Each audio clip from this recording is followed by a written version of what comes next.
back on. But it's been estimated that the body runs on 90 plus minerals for just balanced health. If you look at the food supply, there's about 4 at best identifiable minerals, or I should say the conventional agricultural soil production. They're basically using what's called NPK. That's nitrogen, potassium, phosphorus, right? And then obviously you'll have like your hydrogen, or you might have like trace amounts of zinc or whatever else might be in there. But that's chemical fertilizer, NPK. So that's how they're trying to nutrify and sustain a very poor quality of food production. We need about 90 plus minerals. And it's interesting too when I think about that, because and I think about the neurological implications of being mineral deficient, is that, you know, I feel like it's really easy to fool a population to propagandize, whatever, I don't think that's a real word, but anyways, to trick people, to advertise, to market to people certain products or ideas, political ideas.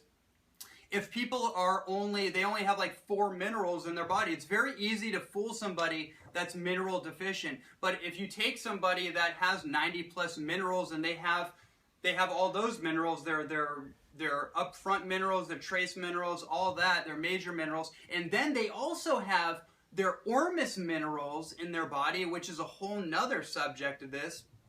It's very hard to fool that kind of person because they have everything online. They're with it, right? They're with the program. They're able to think for themselves. They're able to entertain diametrically opposed ideas in the same space without getting so like confused with all the propaganda and everything.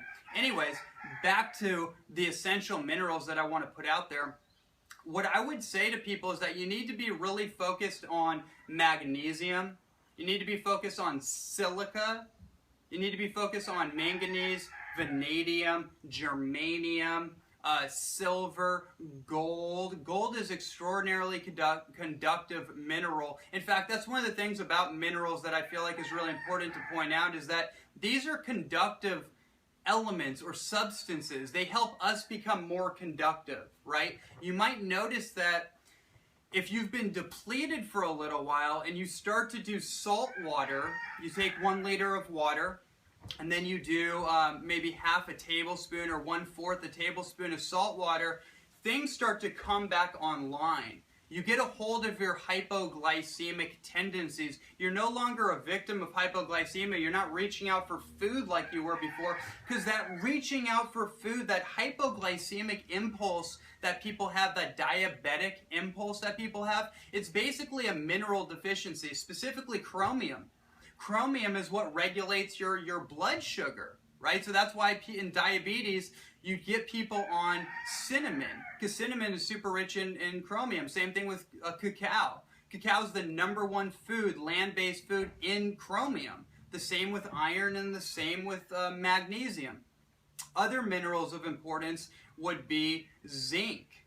Zinc is extremely important because zinc regulates so much of your immunological function. It helps, it's a spermogenic. So especially for men that have libido issues or infertility issues, things like that, they're probably zinc deficient. And this is very common in vegetarian and vegan circles. This is why I don't say anymore that you have to be one way or the other, because the consideration is different based on different circumstances. Some people might be in a situation where they need to get animal-based zinc from like maybe eggs or oysters, for example. Oysters being the #1 source of zinc in the animal world. Also, black ant extract that comes from the Chinese herbology system is the #1 food in zinc. From the plant-based perspective, you'd be looking at things like pumpkin seeds. You'd be looking at all nuts and seeds, really, but pumpkin seeds and pumpkin seed butter. And then you'd also be looking at chaga mushroom. You'd also be looking at ho shu wu. If you look at the Chinese system, they have a color categorization for nutrition, and based on the color and the deeply pigmented colors in a food or herb, that would express what the mineral concentration in that food. So black foods, for example, are associated with the kidneys and the adrenal and the cerebral spinal fluid and things of that nature. The very Jing, the Ojos, the very life force reinforcing material that's in the body. That's what Jing is. And Jing is also associated from a mineral perspective with zinc.